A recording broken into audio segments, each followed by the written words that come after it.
Olá, tudo bem? Seja bem-vindo, seja bem-vinda ao meu canal. Se você ainda não me conhece, eu sou o Valmir Nascimento, autor e comentarista de lições bíblicas da CPAD. Entre as obras publicadas, eu tenho essa daqui, O Cristão e a Universidade, obra que é recomendada para todo aquele que está ingressando no ambiente acadêmico e também para líderes e pais de jovens e adolescentes que estão ingressando na universidade. E hoje nós estamos aqui para dar continuidade aos nossos estudos, aos nossos comentários de lições bíblicas da Escola Dominical. Estamos chegando agora à terceira lição do trimestre, que tem por título A Conversão de Saulo de Tarso.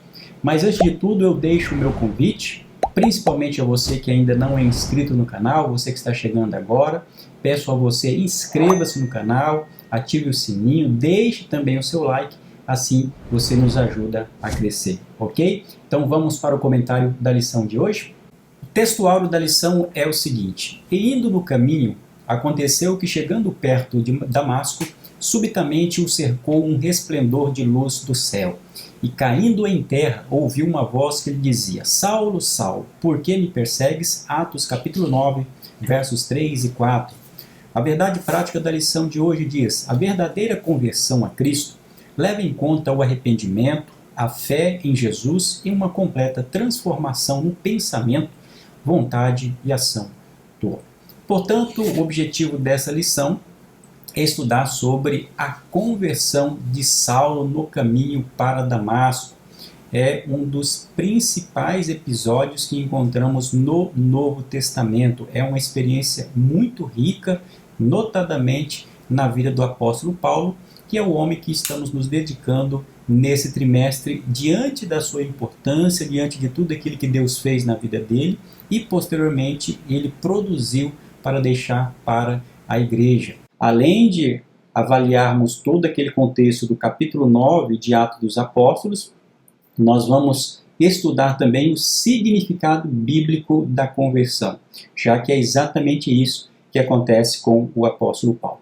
E para isso a lição está dividida em 3 tópicos. O primeiro fala sobre a conversão de Saulo, um ato da graça de Deus. O segundo tópico vai falar sobre Saulo e a doutrina bíblica da conversão. E o terceiro tópico, as 3 faculdades interiores transformadas na conversão. Entrando já no primeiro tópico, que fala sobre a conversão de Saulo, um ato da graça de Deus. Na lição anterior, estudamos um pouco do perfil do apóstolo Paulo, o Saulo, em que apresentamos ele como perseguidor da igreja. De fato, tivemos a oportunidade de ver aquilo que ele estava fazendo antes da sua conversão, que em razão do seu farisaísmo radical, intolerante e baseado em um zelo sem graça e sem piedade, ele estava perseguindo a igreja. E agora, dando prosseguimento nesses acontecimentos, Atos capítulo 9, do versículo 1 ao 9, relata essa experiência sobrenatural de conversão de Saulo. É importante destacar que este relato de conversão, desse encontro sobrenatural de Saulo com o Senhor Jesus, é mencionado aqui no capítulo 9 de Atos dos Apóstolos, mas Lucas também vai repetir com outras palavras este mesmo relato em Atos, capítulo 22, do verso 3 a 16, quando Saulo está em Jerusalém, ele mesmo fala sobre esta ocorrência, e também nós vamos encontrar ali em Atos, capítulo 26, do verso 9 ao 18, quando Paulo, mais uma vez, reitera aquilo que aconteceu com ele, agora perante o rei Agripa. O que nós temos aqui como a suma do que ocorre em Atos no capítulo 9? A Bíblia diz-nos que Saulo, respirando ainda ameaças e mortes contra os discípulos do Senhor, dirigiu-se ao sumo sacerdote. O verso 2 diz assim: E pediu-lhe cartas para Damasco, para as sinagogas, a fim de que se encontrasse alguns daquela seita, quem os cristãos, quer homens, quer mulheres, os conduzisse presos a Jerusalém. Então, como nós lemos aqui, Paulo está com destino a Damasco. Era uma viagem que geralmente demorava em torno de 6 dias, e por conta da distância de mais ou menos 225 quilômetros entre Jerusalém e Damasco, e Saulo, então, em virtude do interesse de perseguir a igreja do Senhor naquela circunstância, já que existiam ali cristãos em Damasco que já estavam vivendo dentro daquele ambiente, Paulo, então, pega cartas, documentos com os principais sacerdotes e se dirige para aquela localidade. E a Bíblia vai apresentar aquilo que acontece nessa circunstância. A primeira coisa que a Bíblia aqui nos mostra é que Saulo é cercado por uma luz resplandecente, tão intensa que ele se assusta e cai por terra. A Bíblia não menciona que ele tenha caído do cavalo. É importante fazermos aqui esse recorte para o nosso esclarecimento. Às vezes nós ouvimos alguém pregar dizendo que o apóstolo Paulo, antes da sua conversão, a caminho de Damasco, ele caiu do cavalo. Pois bem, existem alguns comentaristas, como é o caso do comentário Beacon da CPAD, que diz que possivelmente, é importante destacar isso, Paulo estivesse a pé, já que não era muito comum que os judeus, principalmente os fariseus, andassem a cavalo, ainda que fossem longas distâncias. Quem tinha o costume de utilizar esses animais eram os romanos. Pouco importa se Paulo estava a pé ou estava a cavalo, mas o que o texto bíblico diz é que a luz foi tão intensa, o susto foi tão grande, que ele cai por terra. E a Bíblia vai dizer, na sequência, que ele ouve uma voz que lhe diz assim: Saulo, Saulo, por que me persegues? É uma pergunta que ele ouve. E é interessante que Saulo responde com uma outra pergunta dizendo: quem és, Senhor? Ele, obviamente, não sabia quem estava falando com ele naquela circunstância, mas a autoridade. Aquela luz foi tão intensa que ele percebeu que era alguém que tinha uma autoridade, tanto que ele se refere como sendo Senhor. E então a voz lhe responde, dizendo: eu sou Jesus a quem tu persegues. E daí prossegue dizendo: duro é para ti recalcitrar contra os aguilhões. E o relato de Lucas prossegue dizendo: tremendo e atônito, Paulo diz, ou pergunta: Senhor, que queres que faça? E daí novamente Jesus diz para ele: levanta e entra na cidade, e lá te será dito o que te convém fazer. Esse relato é muito bonito, é muito impactante. E nós vamos extrair aqui algumas lições deste episódio sobrenatural que acontece com Saulo antes da sua conversão. Observe que a primeira coisa que Jesus diz para Paulo, ele se apresenta como Jesus primeiramente e diz: eu sou a Jesus a quem tu persegues. Mas é interessante que Saulo, até então, ele estava perseguindo a igreja, estava perseguindo os cristãos.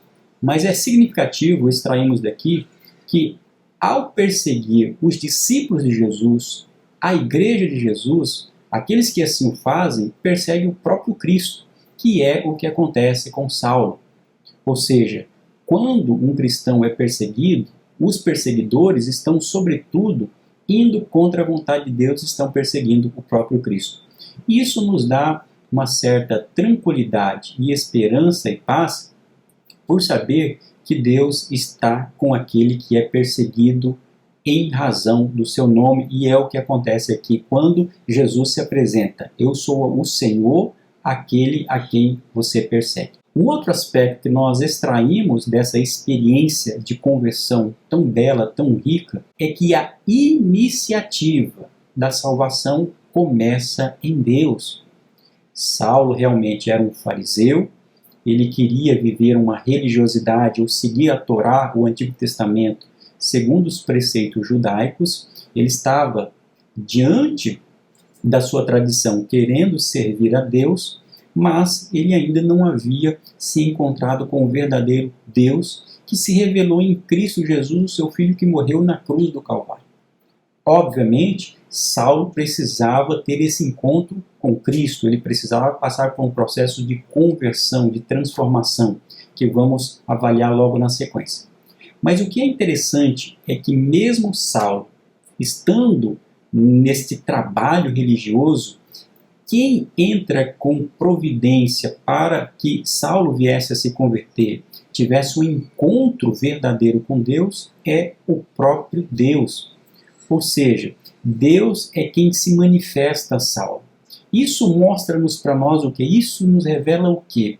Isso nos revela que o trabalho de conversão, o processo de salvação, nunca, jamais começa no homem. O exemplo de Paulo é não somente um exemplo daquilo que aconteceu com ele, mas a ocorrência de Paulo e a forma como Paulo foi convertido mostra-nos uma forma como as Escrituras nos apresentam o processo da salvação. É sempre Deus quem entra com providência, é sempre Deus que vai em como antes, em razão da sua graça. Aliás, o apóstolo Paulo vai falar sobre essa ação graciosa, porque lá em Efésios capítulo 2, versículo 8, diz assim: pela graça sois salvos, e isso não vem de vós, é dom de Deus. Paulo, ou Saulo, que até então se vangloriava do cumprimento da lei, sendo um grande fariseu, agora Deus vai ao encontro dele, Cristo vai ao encontro dele, para que ele possa ser salvo. Na teologia, nós chamamos isso de graça preveniente, ou seja, é sempre a ação prévia e capacitadora de Deus antes da resposta do homem. Afinal, se nós entendermos que é o homem quem vai até Deus para buscar a salvação, nós estaríamos atribuindo o mérito da salvação ao homem. Mas a salvação, ela é realizada em Cristo, primeiro por conta da sua morte sacrificial na cruz do Calvário. Mas até mesmo no processo de conversão, dessa experiência salvadora que o ser humano aceita Cristo, também a iniciativa é sempre divina. A isso nós chamamos de graça preveniente. É claro que Deus trabalha de formas múltiplas e diferenciadas na vida de cada um. No caso de Paulo, foi essa experiência sobrenatural em que ele se apresenta através de uma revelação em uma luz intensa e fala claramente com ele. Mas para outras pessoas, essa manifestação, esse toque inicial, pode se dar de outra forma, através da pregação, através da atuação do Espírito Santo no coração do pecador, para que daí sim ele responda ao chamado da conversão. Muitas vezes nós ouvimos algumas afirmações em pregações que não têm respaldo nas Escrituras. É muito comum alguém dizer assim: dê o primeiro passo para Deus que Ele dará outro na tua direção.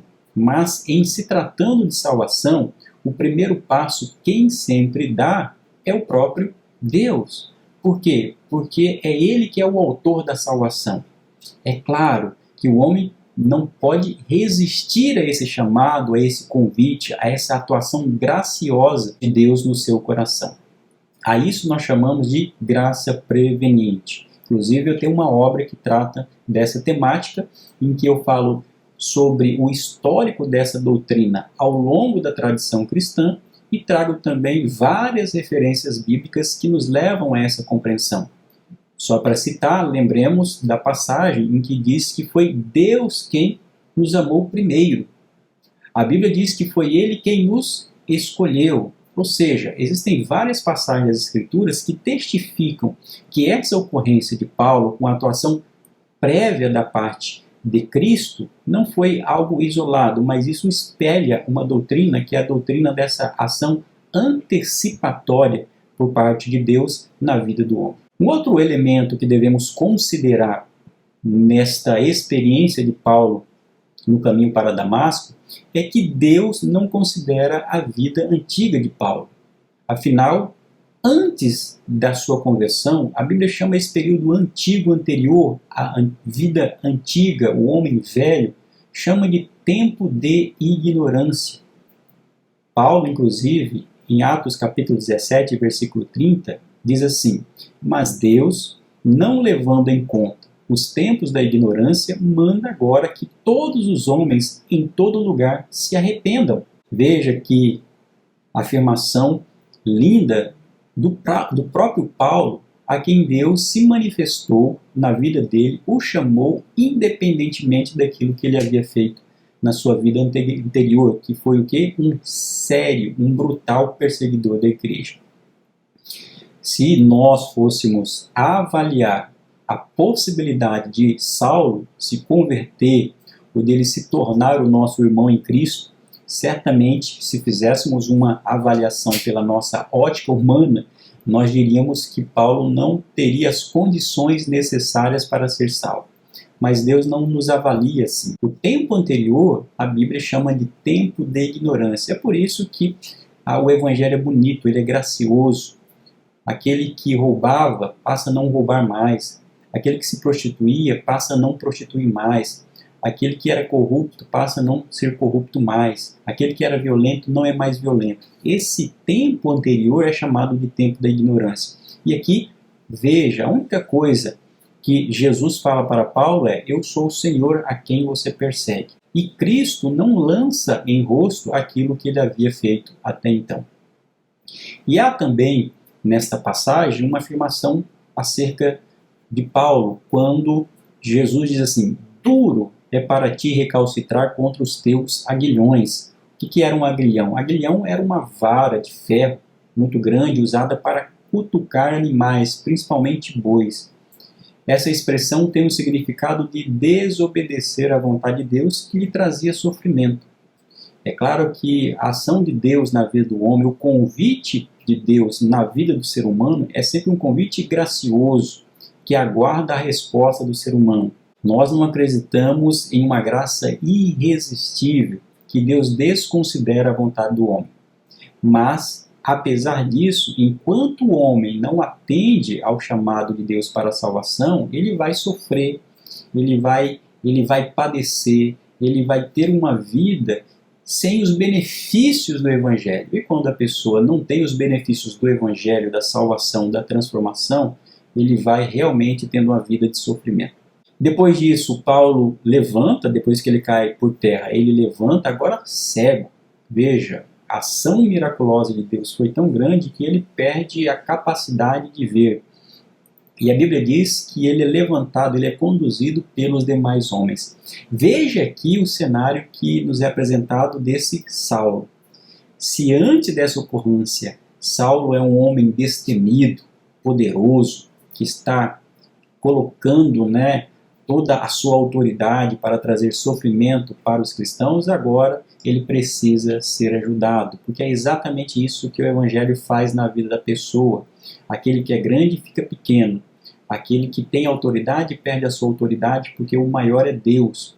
Ali, Cristo estava mostrando para ele que Paulo não era nada e deveria reconhecer a soberania e a autoridade de Deus na sua vida. Aqui lembramos também, e chegamos agora no segundo tópico da lição, que fala sobre Saulo e a doutrina bíblica da conversão. Como eu destaquei, o que acontece com Saulo ali é uma experiência de conversão. E sabemos, todo ser humano, para ser salvo, precisa passar por essa experiência. Cada pessoa pode ter a sua experiência distinta e própria da salvação. No caso de Saulo, ele teve este momento glorioso e distinto, mas ele passou por um processo de conversão.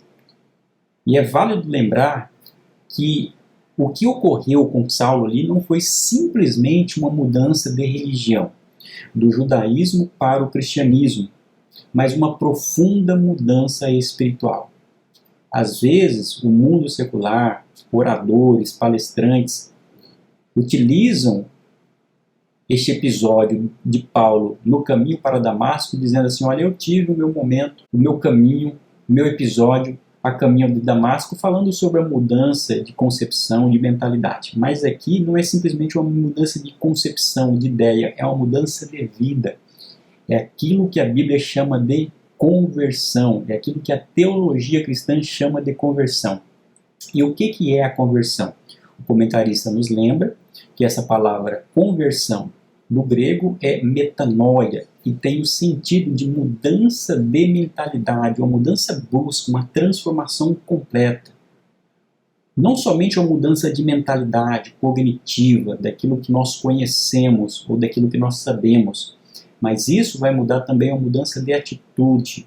É uma volta completa na vida, é aquilo que nós chamamos de fazer uma volta no caminho. Se eu estava em uma direção, agora eu volto para outra direção para seguir a Cristo e ao seu Evangelho.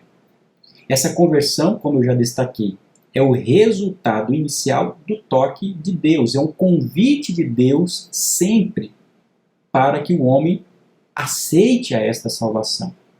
Este convite vem através da pregação do Evangelho, e daí o homem percebe o seu estado pecador e se arrepende. A isso nós chamamos de conversão. Inclusive, a conversão é um dos aspectos mais importantes da salvação do homem, claro. Mas para que o homem se converta, existem dois elementos que precisam existir. Primeiro é a fé, e nós extraímos isso de passagens, você pode anotar como Efésios, capítulo 2, versos 8 e 9, Atos, capítulo 16, verso 31, e Hebreus, capítulo 11, versículo 6. Além da fé, para que o homem se converta, ele precisa também de arrependimento, ele precisa arrepender-se dos seus pecados. Como eu destaquei, não é só uma mudança de atitude, não é somente uma mudança de mentalidade, de ideia, de concepção, muito mais do que isso. Envolve primeiramente um arrependimento. Arrepender-se do quê? Da vida antiga, do velho homem, daquilo que foi até então sem Deus e sem Cristo na vida. E a importância do arrependimento para a conversão encontra-se na Bíblia, Mateus capítulo 3, versículo 2, Mateus capítulo 4, versículo 17, Lucas capítulo 13, versículo 3 e Marcos capítulo 6, versículo 12. E ainda sobre a conversão, o comentarista diz da seguinte forma aqui no item 2 do segundo tópico. A conversão de Saulo promoveu uma transformação pessoal. Foi o que aconteceu com Saulo, pois a luz do resplendor do céu cegou-lhe os olhos carnais e o fez ver o Cristo ressuscitado, abrindo-lhe os olhos espirituais para conhecê-lo como Senhor e Salvador. Essa experiência sobrenatural e impactante o fez indagar ao Cristo ressuscitado sobre o que deveria fazer. De uma vontade egoísta e individualista, Saulo demonstra agora completa resignação à vontade soberana de Cristo. É isso o que acontece com Saulo a caminho de Damasco. É muito mais do que uma mudança de religião, é muito mais do que uma mudança de cultura, é muito mais do que uma mudança de ideia. É uma transformação, porque é um arrependimento, e a partir do momento que o homem se arrepende, entrega a sua vida a Cristo, a Bíblia apresenta um outro acontecimento no processo da salvação, que é o quê? Que é a regeneração, que é a nova vida em Cristo Jesus desta pessoa que aceitou a Cristo como Senhor e Salvador da sua vida. É claro que esta conversão vai envolver outros elementos, e para isso nós entramos no terceiro tópico que fala sobre as 3 faculdades interiores transformadas na conversão.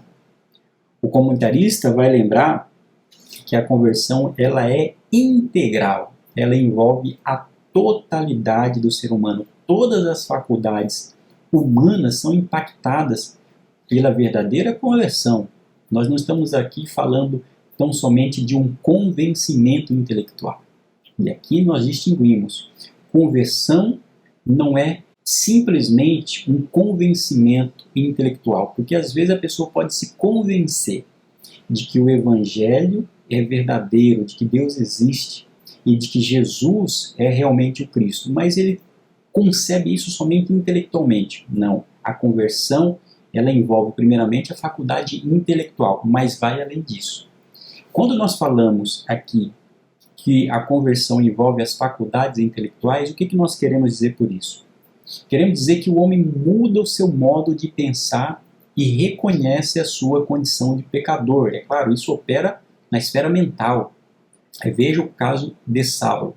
Até então, ele acreditava que estava fazendo uma coisa certa, perseguindo a igreja, o caminho, porque para ele, Jesus não era o Messias, Jesus não era o Senhor.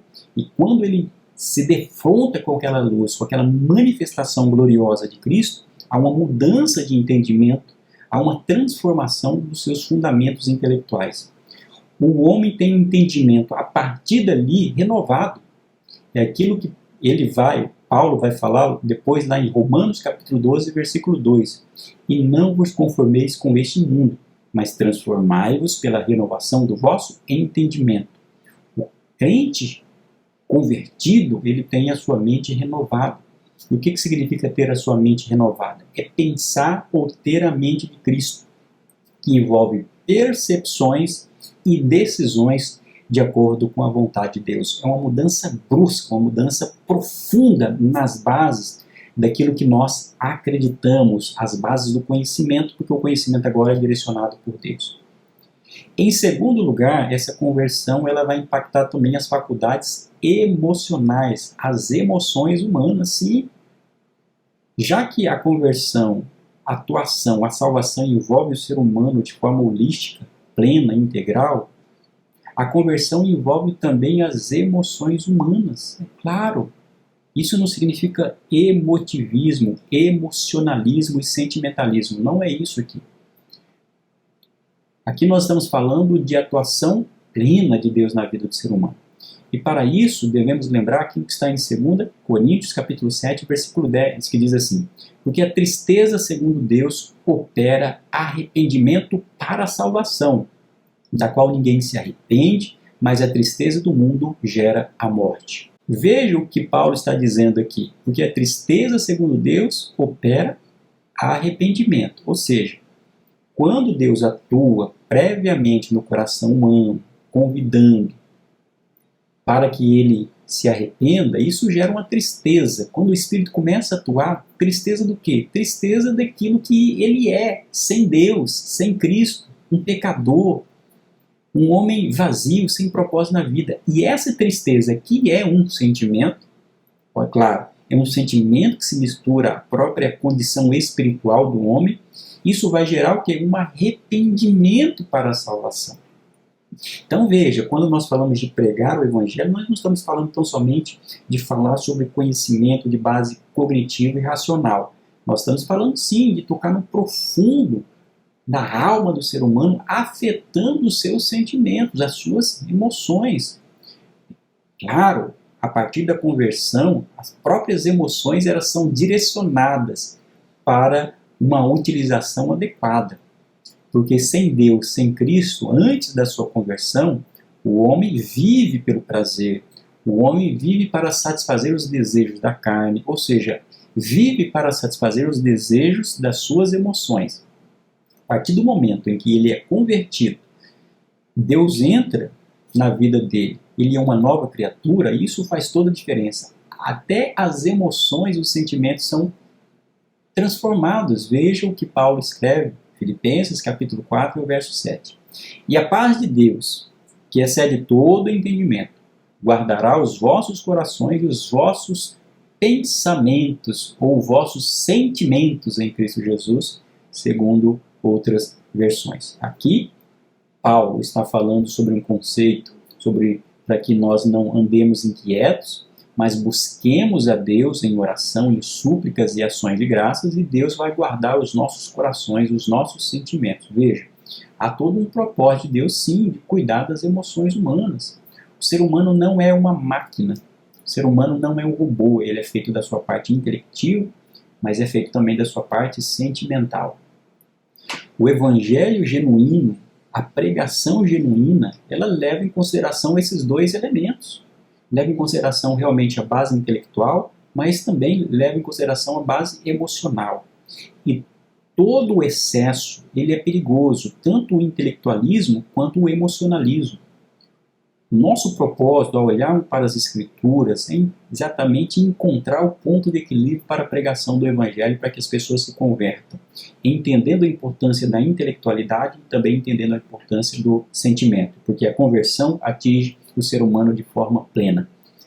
E por fim, também, essa conversão vai atuar nas faculdades volitivas, na vontade do ser humano, porque agora o homem convertido, transformado, ele pode pensar, desejar o que deve ser feito para a glória de Deus. E como referência, Filipenses capítulo 8 e o verso 9.